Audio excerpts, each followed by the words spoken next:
Amy is the second of 9 children. She's quirky. There's nothing basic about her.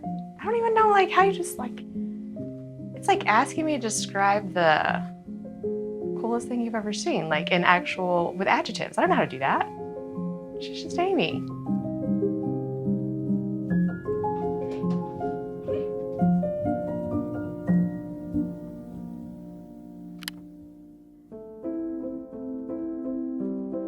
Summer of 2020, she started walking with a limp, but at the exact same age, I had done the exact same thing. I couldn't put my finger on anything, but I just knew something felt a little off. My mom and my grandpa and all the way down the line, we have a genetic neuropathy. So I was showing a lot of signs of this genetic neuropathy. There's no cure for it, it's hereditary. But one of the best doctors in the world for it, just doing research, is at the University of Iowa. And he did 12 hours of testing on her.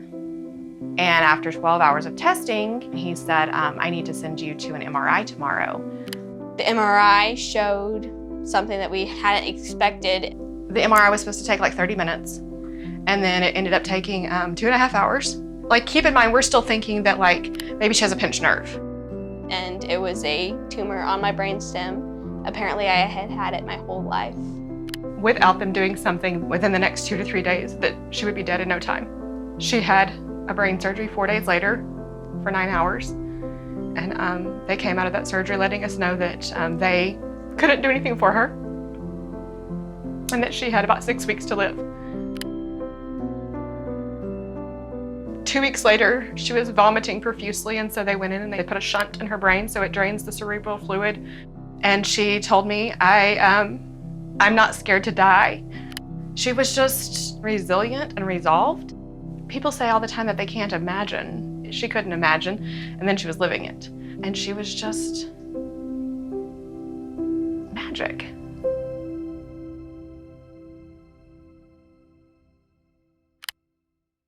And we had a mutual friend who came and asked me, said one of our dear friends got diagnosed the month before Amy. She's been through the same surgeries as Amy. Would you be okay with me connecting y'all? And I said, absolutely. Then whenever we were introduced to Anna, that it was very cute because they both had opposite sides of their head shaved. They were both very, very ill. We were literally soldiers who fought the same battle, and we could understand each other so much. They understood each other more than even their own mothers could understand them because both of their bodies had betrayed them. She and Amy, they were never meant to be inspirations or heroes, but they're forever my heroes.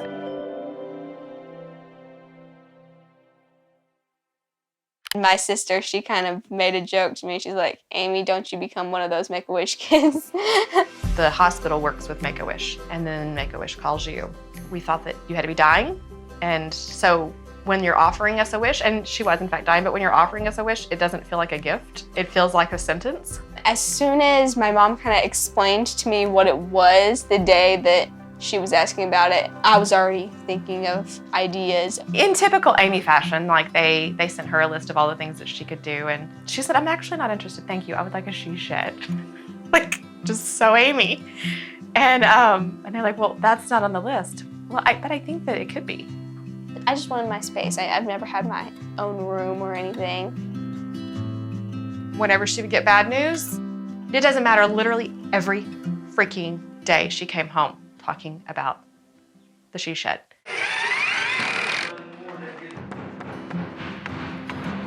Make sure it's exactly.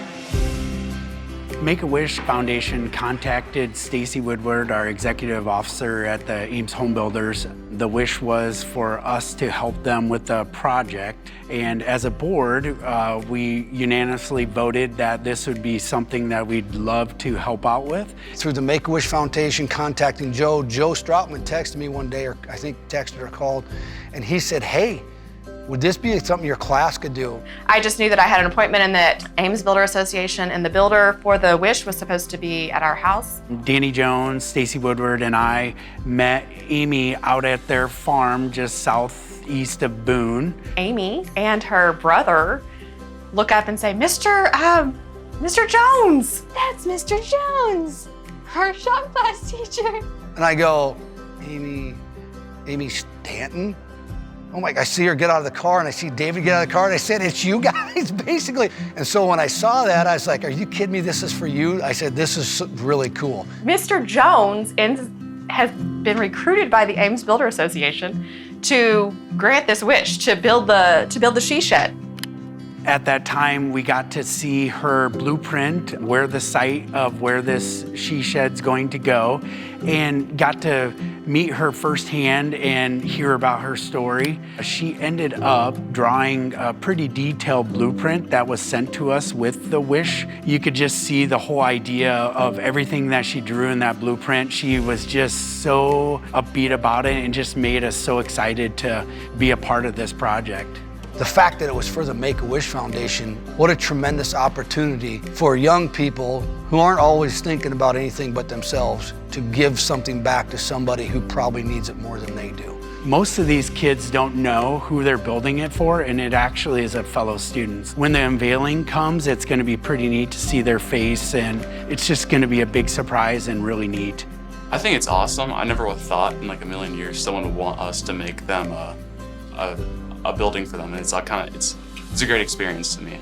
I thought that it was the coolest thing that the shop class at my school was making it, and that it was all a secret because I felt very much like a secret spy or something.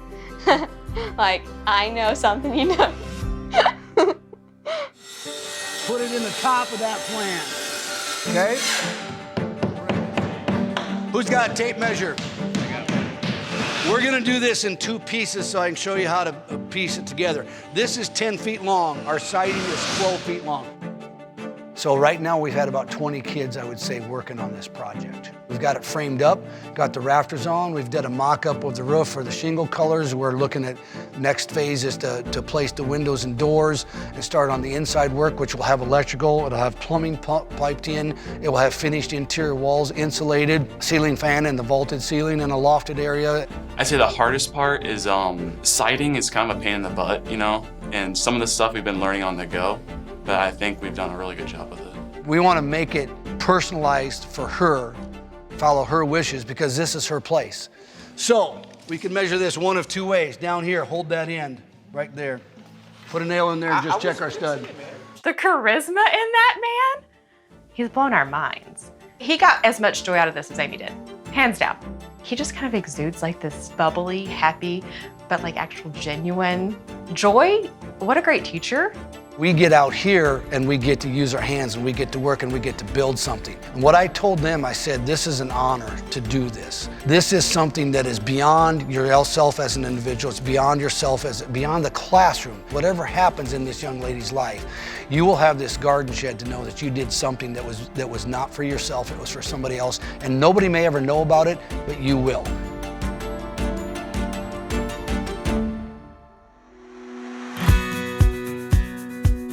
Danny Jones with the trades class here in Gilbert are doing a lot of the manual labor, but we've got so many people looking into purchasing the products, donating the product, the scheduling of it, the lining up of the transportation of this getting shipped out.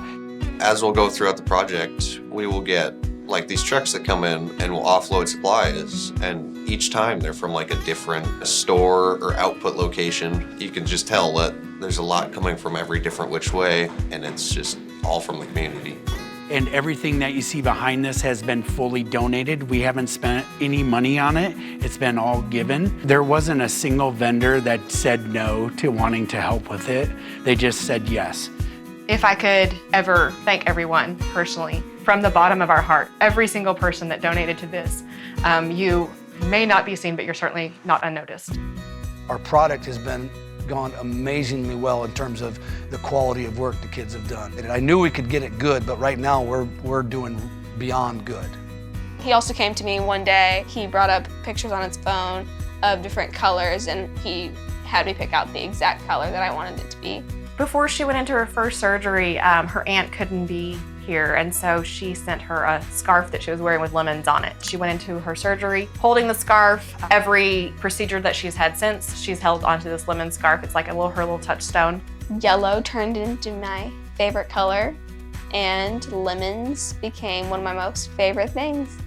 Make-A-Wish just like made it into her own little linen scarf, right? Like it's just this little yellow happy place.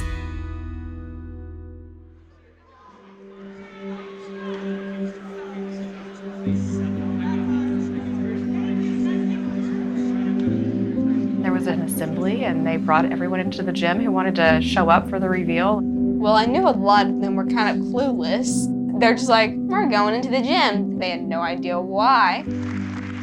You just see these high school boys just kind of go soft. I guess that's the best way to describe everything. Everybody just kind of went soft that day. You just saw everyone just soften and like share humanity over something delicate and fragile and also fun.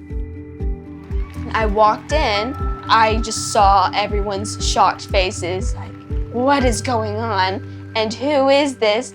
I just stood back and watched my girl shine. Like, I don't know, she was just kind of paraded in this like pure and beautiful way. Like she got to shine. I was shaking and my heart was racing because it was actually real. It was all real and it was actually happening. I never believed it up to that point that that could actually happen to me.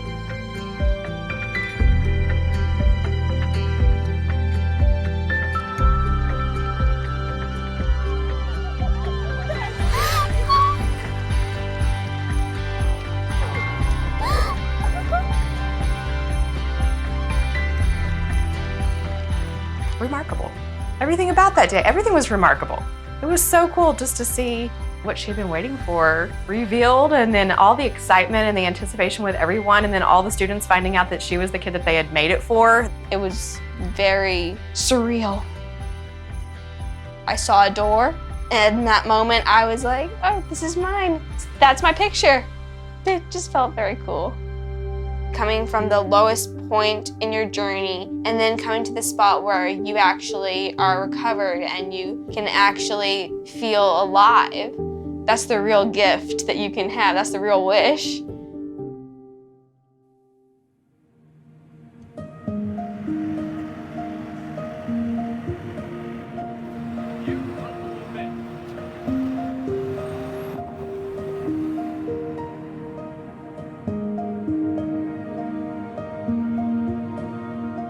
In the end, the guys, they wanted to really do this. It wasn't like it was just dragging on. They honestly wanted to finish this. So many people helped out, and it's just all so magical. Everyone just showed up and was just here, like giving and giving and giving to Amy. Anna's family brought her. She had wanted to see the shed. They had plans for it. There was games to be played in here. Put her in a little corner of the house where she could see out. I think it was so special that Anna came to watch this. We were holding her head up in the wheelchair because she couldn't hold it up anymore, but she could see the she shed and she was happy. She honestly smiled. I think it was for the first time that day. Then Anna took a turn for the worse. She was gonna go over and sing Rainbow to Anna, and we were going over there at 4 o'clock that afternoon, but we lost Anna. That is the hell that brain tumors bring. She recorded the song for Anna, and she ended up singing to Anna anyway.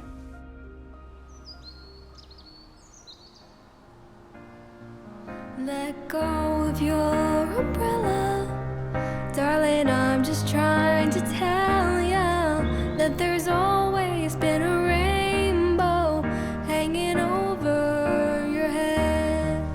Yeah, there's always been a rainbow hanging over your head. At the burial, I took a rose. I put it into a book to press it so I would be able to keep it with me, and I framed it so that's on my shelf with all of her pictures. Your Make-A-Wish wish in the end is a huge reward. It feels kind of like you're tying the bow. Your wish is a bow, and you are taking this gift and making it yours. Thank you, Make-A-Wish, and to everyone who was involved with all of this.